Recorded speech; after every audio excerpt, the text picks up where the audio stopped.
If you were there when they signed the Constitution, pages 13 to 23. How well did Congress work under the Articles of Confederation? Not very well at all. The rebel government needed money to fight the war, but there was no way to make the states pay up. If the fighting was in New York, the states far away would not send money. General Washington had to go to Congress again and again to beg for bullets, food, and clothes for his rebel soldiers.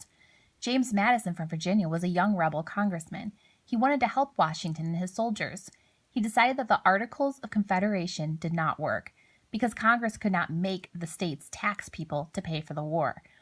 Alexander Hamilton was a young aide de camp to General Washington.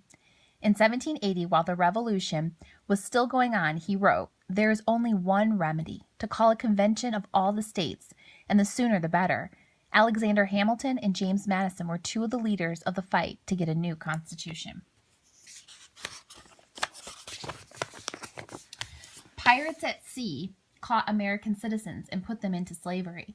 The 13 states could not agree on how to deal with the Indian tribes, nor what to do with the western territories. Spain owned all the land west of the Mississippi and wouldn't allow any Americans to use the Mississippi River south of Natchez.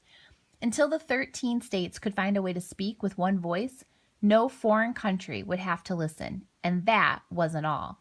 Most people in the new states were farmers. After the war, prices went up. Many farmers owed a lot of money. In those times, if you couldn't pay your debts, you could go to jail. Soon, many farmers found themselves in jail. In 1786, Massachusetts, Daniel Shays, a hero of the Revolution, led a group of farmers in a revolt against the state of Massachusetts. They wanted to keep their farms and get help for their debts. Shays' rebellion didn't get very far. Shays and his men were defeated. 4 people were killed, and most of the rebel farmers fled into the woods. But news of Shays' rebellion scared people. They were afraid the revolt of the farmers would spread. The new national government had not been able to help Massachusetts. General Washington was alarmed. "I am mortified beyond expression," he said, "when I view the clouds that have spread over the brightest morn that ever dawned in any country. What a triumph for our enemies!" But Thomas Jefferson, another leader of the American Revolution, was not worried. "I like a little rebellion now and then," he wrote. "The spirit of resistance to government is so valuable on occasion that I wish it to be always kept alive." Did Shays' rebellion lead to the writing of the Constitution? Historians have argued for years about exactly how and why we came to write the Constitution. Were the writers scared that the Revolution had brought too much liberty, or did they want to make sure that their revolution lasted? Certainly Shays' rebellion shook up many people, but there were many other reasons why people wanted a new Constitution. George Washington and the leaders of the Revolution wanted to see a stronger, united nation. They wanted this nation to have only one money system. They wanted a nation that could trade with other governments. They felt we needed to be one nation to make treaties with Europe.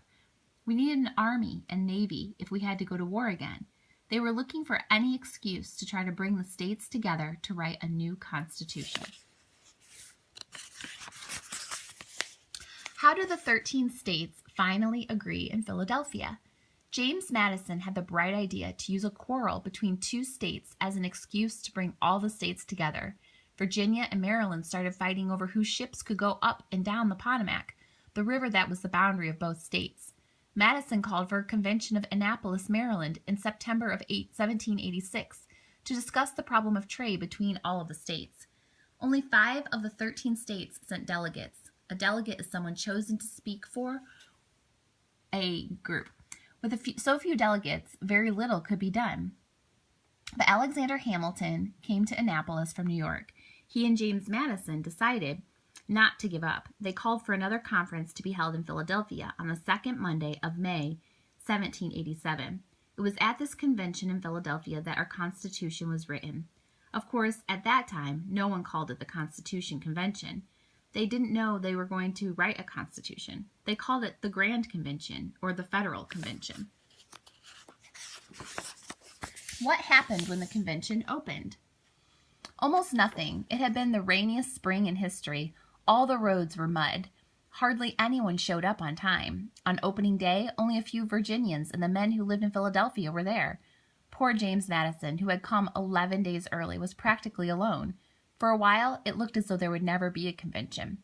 George Washington arrived on Sunday, May 13th, 1787, the day before the convention was to begin. The sun came out for the first time in weeks. Washington was met by a number of his old troops, all in uniform and shiny black boots. The people stood on the cobblestone streets and cheered and cheered.